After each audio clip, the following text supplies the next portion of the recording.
रामायण एक ऐसा महाकाव्य है जिसकी गुत्थी जितनी सुलझाई जाए उतनी ही उलझती जाती है। कहा जाता है कि पहले के राजा महाराजा अपने यश के लिए युद्ध किया करते थे। रामायण काल में एक ऐसा ही युद्ध हुआ था, राजा दशरथ और बाली के बीच में।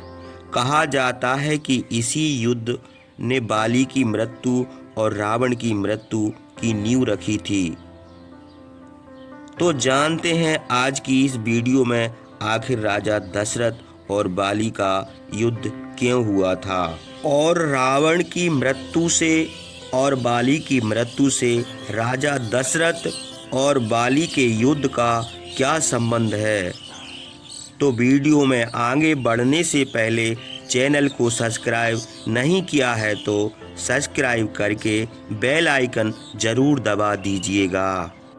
एक बार अयोध्या के राजा दशरथ अपनी रानी कैकई के साथ भ्रमण करते हुए वन की तरफ काफी दूर निकल गए। उस वन में उनकी मुलाकात किष्किंधा नगरी के राजा बाली से हो गई।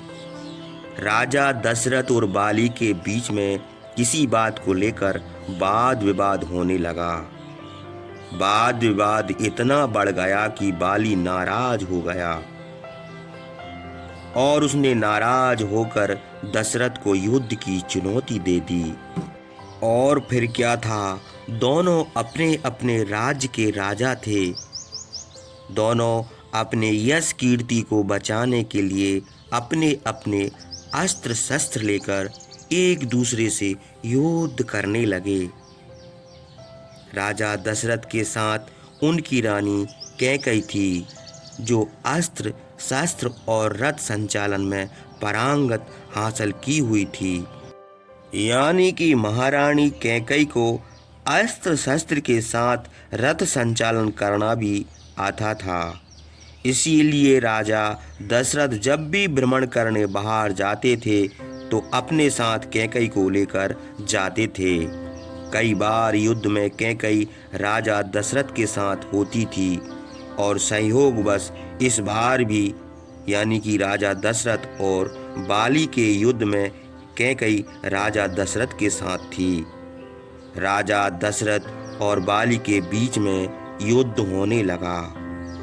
उस युद्ध में बाली राजा दशरथ पर भारी पड़ने लगा, क्योंकि बाली को वरदान था, जो व्यक्ति बाली के सामने से युद्ध करेगा उसकी आदि शक्ति उसके अंदर आ जाएगी। इस अनुसार राजा दशरथ की आदि शक्ति बाली में चली गई। इसलिए राजा दशरथ की सुनिश्चित हार थी और वही हुआ, राजा दशरथ बाली से हार गए। युद्ध में हारने के बाद बाली ने राजा दशरथ के सामने एक शर्त रखी और वो शर्त ये थी कि या तो वो अपनी पत्नी कैकई को बाली के पास छोड़ दे या फिर अपना मुकुट बाली को दे दे। राजा दशरथ ने अपने मुकुट को बाली को देना उचित समझा और वो अपना मुकुट बाली को देकर अपनी रानी कैकई को लेकर अयोध्या लौट आए। रानी कैकई के मन में यह बात घर कर गई। रानी कैकई को लगने लगा कि उनके पति ने उनको बचाने के लिए अपना सम्मान किसी और को दे दिया। आखिर एक स्त्री अपने पति के अपमान को कैसे सह सकती है। बात उन्हें हर पल कांटे की तरह चुभने लगी। हर पल उनके मन में यही बात चलने लगी कि उनके कारण राजा दशरथ को अपनी शान अपना मुकुट बाली को देना पड़ा। वह राज मुकुट की वापसी की चिंता में रहने लगी। धीरे धीरे समय बीतता गया। श्री राम जी बच्चे से बड़े हो गए। जब श्री राम जी का राज तिलक का समय आया तब दशरथ जी और कैकई में मुकुट को लेकर चर्चा हुई, क्योंकि मुकुट की बात इन दोनों के सिवाय और कोई को पता नहीं थी। तब कैकई ने एक योजना बनाई और उसने रघुकुल की आन को वापस लाने के लिए श्री राम को वनवास राजा दशरथ के समक्ष हट किया और उसने श्री राम के वनवास का कलंक अपने ऊपर ले लिया और श्री राम को वन को भिजवाया। श्री राम से कहा था कि बाली से मुकुट वापस लेकर आना। श्री राम जी वनवास चले गए और उन्होंने जब सुग्रीव के लिए बाली को मारा, उसके बाद श्री राम बाली के बीच में कुछ बात होने लगी।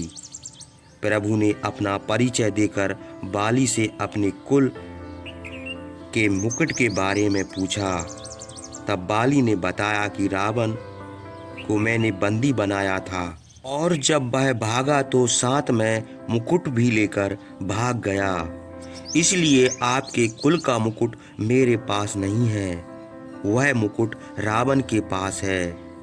बाली मरते समय यह भी कहा कि मेरे पुत्र को अपनी सेवा में लेते जाइए, वह अपने प्राणों की बाजी लगाकर आपका मुकुट लेकर आएगा।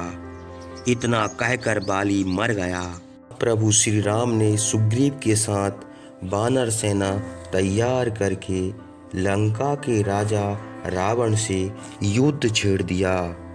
प्रभु श्री राम ने लंका के रावण के साथ समस्त राक्षसों का विनाश कर दिया और वापस अयोध्या आ गए। अयोध्या आने के बाद प्रभु श्री राम का राज तिलक होता है। तो दोस्तों, वही मुकुट से श्री राम को राज तिलक किया जाता है और उन्होंने अयोध्या के राज का संचालन किया था।